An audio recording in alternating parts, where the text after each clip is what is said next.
Hello and welcome to my Tula customization video. What I ended up doing is I purchased a toddler Tula. I was really looking for a nice pattern, but I couldn't find anything that I really liked. I saw a lot of the wrap conversions, but they're crazy expensive, and not to mention extremely hard to get a hold of. So I just decided, you know what, I know I can get a basic cloudy Tula, and then I can add some fabric of my liking to it. So finally broke down and spent the money and ordered the Tula, and I bought some fabric that I liked. So what I've got here is the fabric that I've already pre-cut and pre-measured and gotten ready, because right now I'm just doing the custom back panel. So you can see I've got my fabric here. Now, what I've done, I've already put the darts in. You can see my darts back here. I thought you could probably do it just flat, but I wanted it to match the Tula as best as possible. So my finished dimensions, I actually did up a little kind of crude drawing here. I don't know why you can see that. Are 13 1/8 on the top, 14 inches on each side, and 10 1/4 on the bottom. For seam allowances, I ended up going a little bit bigger. 14 5/8 on the top, 15 1/2 on the sides, and 13 3/4 on the bottom, and that was allowing for 1 inch on the darts. I ended up having to cut about an extra, probably 1/2 inch off of the bottom. But I wanted to have more fabric than I needed and not less, because half of the battle of figuring out how I was going to cut this fabric was where would these flowers end up landing, because I chose stupidly such a large print fabric. So what I've got here is all ready to go, and actually I'm kind of terrified to sew it onto here just because I want to make sure I get it right. And ultimately my goal here is I have a daughter who will fit into this right now. I have a little boy on the way, so I figure for her to be able to, we'll carry her in this, and then I can always take this off once my son is large enough to go into the toddler Tula, and then I can customize it with something more boyish. So I'm going to go ahead and I'm going to take all my other pins out, and I'm actually going to pin this to the Tula. Now I was going to hem my seams here, but really I got looking at it and I don't want to have 2 rows of stitching. I just want one solid row of stitching. So I'm just going to go ahead and stop and pin, and then I will be back. Okay, so you can see I've got everything pinned right in here.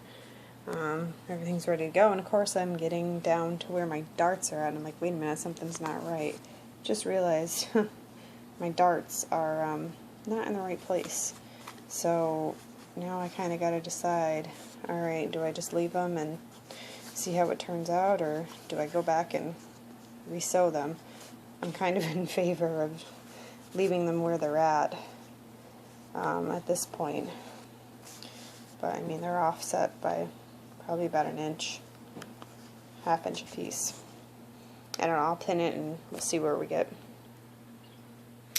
So I decided to leave the darts where they are because I've been at this for almost 2 hours. I don't think it'll make that much of a difference. It's just kind of, they're a little bit narrower than the normal seat would be, so the fabric will probably just stretch a little bit more on the outside, but I think it'll be alright. Well, now I'm going to head to the sewing machine and I'll get started. Okay, so actually, to even get the Tula onto my machine, I decided to take the whole foot off, so I got to put those pieces back on, but I wanted to start down by the bottom, and it wouldn't go all the way on with, all the padding and stuff. I could have probably done it another way, but that's the way I'm going. Alright, so I actually haven't made any stitches yet, but I did get my foot back on and got my needle into the fabric, and quite honestly right now I am terrified to do anything with this after how much money I spent on it, but if anything, I guess you can just rip it out, right? And just so you know, I'm by no means an expert seamstress. I took a couple semesters of sewing class in high school, and of course I've been out for 10 years plus.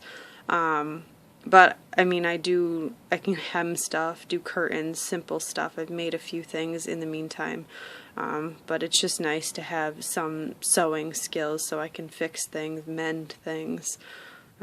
But this is just something that I've been wanting to do, and you know, I have a little bit of know-how, but by no means am I as good as some of these customizers out there who probably just run their business from home. But this is kind of my little bit of know-how and how I'm applying it. Well, I just finished on the machine, and actually it didn't come out too terrible. Some of my stitching is really kind of close together and it's not perfectly even, but again, I'm not a professional and from far away, or if you're not a seamstress, you're really not even going to notice it. And again, this is something that once, if I decide that I don't like this fabric anymore, I can just straight up take it off and then use this fabric as a template for the next piece that I do. I think that was half of the battle, was really just measuring everything out and making sure that it was perfect. And next time, obviously, I know the seams are a little, or the darts, I'm sorry, are a little bit different than the actual Tula itself. But here's the back side. You can see right here, here's all my stitching. Oh, I lost something here. But I can just gently rip all this out and then I'm done. So it shouldn't be too bad at all to re-customize, since really half the work is done for me. So there is my custom back panel for my toddler Tula. Hope you enjoyed.